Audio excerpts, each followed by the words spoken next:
अभी अभी प्राप्त सूचना के अनुसार कल्याण चौबे ने पलटी मारते हुए एक बार फिर कार्यकारी सीईओ के रूप में कल्याण चौबे द्वारा 25 अक्टूबर को बुलाई गई भारतीय ओलंपिक संघ की बहुचर्चित और बहुप्रतीक्षित स्पेशल जनरल मीटिंग को अब भी के लिए स्थगित कर दिया गया है।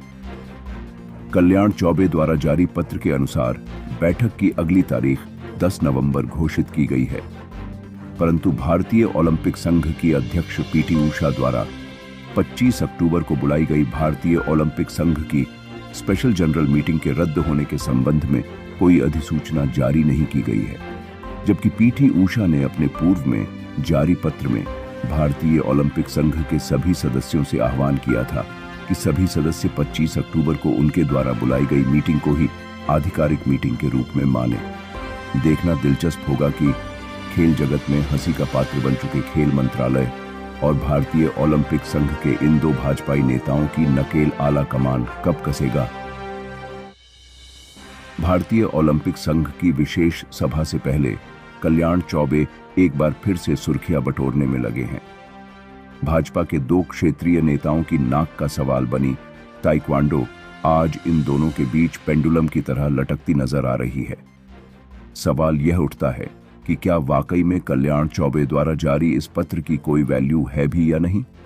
आखिर कल्याण चौबे ने विशेष आम सभा से पहले किस हैसियत से ताइक्वांडो फेडरेशन ऑफ इंडिया की मान्यता समाप्त करने का फरमान जारी कर दिया। क्या कल्याण चौबे वास्तव में आज भी भारतीय ओलंपिक संघ के कार्यवाहक सीईओ के पद पर बने हुए हैं? यदि कल्याण चौबे सीईओ हैं तो फिर रघुराम अय्यर क्या कर रहे हैं? चौबे साहब, ये ताइक्वांडो है, इसका नाम लेने वाले अपने आप ही पैंतरे बदलने लगते हैं। मैडम पीटी उषा ने एक डोज क्या दी, आपने तो सारा स्कोरिंग एरिया ही ओपन कर दिया। फुटबॉल की तो ज्यादा समझ नहीं है मुझे, लेकिन इतना जरूर कहूंगा कि आप आईओए की इस लड़ाई में भी हर बार दाएं की जगह बाएं और बाएं की जगह दाएं तरफ छलांग लगा रहे हैं। जहां फुटबॉल ने जाना है वहां आपकी नजर है ही नहीं। कल्याण चौबे जी, आपका यह पत्र एक बार फिर से आपकी प्रशासनिक नासमझी को दर्शाता है। जबकि भारतीय ओलंपिक संघ के संविधान के अनुसार सीईओ या एक्टिंग सीईओ अथवा अध्यक्ष को भी किसी भी फेडरेशन को मान्यता देने अथवा मान्यता वापस लेने अथवा समाप्त करने का एकल अधिकार नहीं होता है। कल्याण चौबे जी, आपके द्वारा पूर्व में की गई गलती को दूसरी गलती कर दबाने का प्रयास बेशक किया गया है, परंतु सवाल यही उठता है कि क्या आपके द्वारा लिखा गया यह पत्र आधिकारिक तौर पर कोई हैसियत रखता भी है या नहीं। बिना कार्यकारिणी की मंजूरी के ताइक्वांडो फेडरेशन ऑफ इंडिया की सदस्यता को समाप्त करने का अधिकार कल्याण चौबे या फिर खुद अध्यक्ष पीटी उषा के पास भी है ही नहीं। तो फिर क्या यह महज ध्यान भटकाने वाली कार्रवाई है या फिर भारतीय ओलंपिक संघ में बैठे भाजपा के दो नौसिखिए राजनेताओं की कोई सोची समझी चाल है।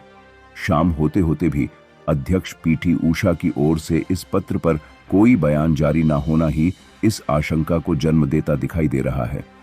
हालांकि अभी पिछली 10 अक्टूबर को ही अध्यक्ष पीटी उषा द्वारा कल्याण चौबे का कार्यवाहक सीईओ के रूप में सभी क्रियाकलापों को समाप्त करने के संबंध में जारी पत्र धीरे धीरे से सोशल मीडिया में आने लगा है, जो कि अब से 12 दिन पहले ही आईओए से संबंधित सभी सदस्यों को पहुंचा दिया गया था।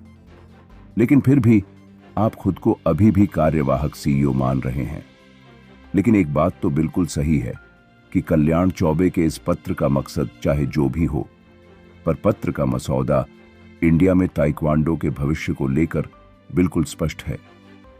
इंडिया ताइक्वांडो से जुड़े सभी सदस्यों को कल्याण चौबे का धन्यवादी होना चाहिए कि बेशक गलती से ही सही, परंतु उन्होंने ताइक्वांडो फेडरेशन ऑफ इंडिया को दी गई मान्यता को गलत मानकर भविष्य का आईना दिखा ही दिया है।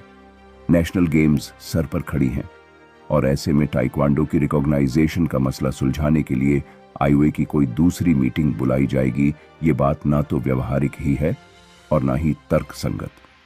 इसलिए एक बात तो बिल्कुल स्पष्ट मानकर चलिए कि भारतीय ओलंपिक संघ पूर्व की गलतियों को सुधारते हुए वर्ल्ड ताइक्वांडो से मान्यता प्राप्त मेंबर नेशनल एसोसिएशन यानी इंडिया ताइक्वांडो को मान्यता प्रदान कर सकता है। इंडिया ताइक्वांडो द्वारा सभी कैटेगरियों की चैंपियनशिप करवा दी गई है लेकिन अभी तक सीनियर वर्ग की चैंपियनशिप को रोक कर रखा गया है। क्या कहीं इसका कारण नेशनल गेम्स को ध्यान में रख भारतीय ओलंपिक संघ की इस विशेष सभा के परिणाम के इंतजार तो नहीं? जिनके हाथों से मान्यता फिसल रही है, कहीं कल्याण चौबे द्वारा जारी लेटर उन लोगों को पूर्व सूचना तो नहीं कि अपने बचाव में आप जो कर सकते हो समय रहते कर लो? परिणाम यही आने वाला है जो मैंने आपको बता दिया है। जी हां, चाहे बात नेशनल स्पोर्ट्स कोड 2011 की करें, चाहे इंटरनेशनल ओलंपिक कमेटी के नियमों की करें, और फिर चाहे बात भारतीय ओलंपिक संघ के खुद के नियमों की करें, परिणाम यही आने वाला है। बस साइनिंग अथॉरिटी बदल जाएगी। 25 का इंतजार आपको भी है और हमें भी है। देखना यही है कि ताइक्वांडो खिलाड़ियों के भविष्य के साथ इस बार भी खिलवाड़ होगा, या फिर नेशनल गेम्स से लेकर इंटरनेशनल प्रतियोगिताओं में एक ही फेडरेशन के बैनर तले खिलाड़ी भारत का परचम लहराते दिखाई देंगे। जुड़े रहिए हमारे साथ इसी प्रकार की सभी जानकारियों के लिए। और यदि आपने अभी तक भी हमारे चैनल को सब्सक्राइब नहीं किया है तो अभी सब्सक्राइब करें और वीडियो को ज्यादा से ज्यादा ताइक्वांडो खिलाड़ियों के साथ शेयर करें।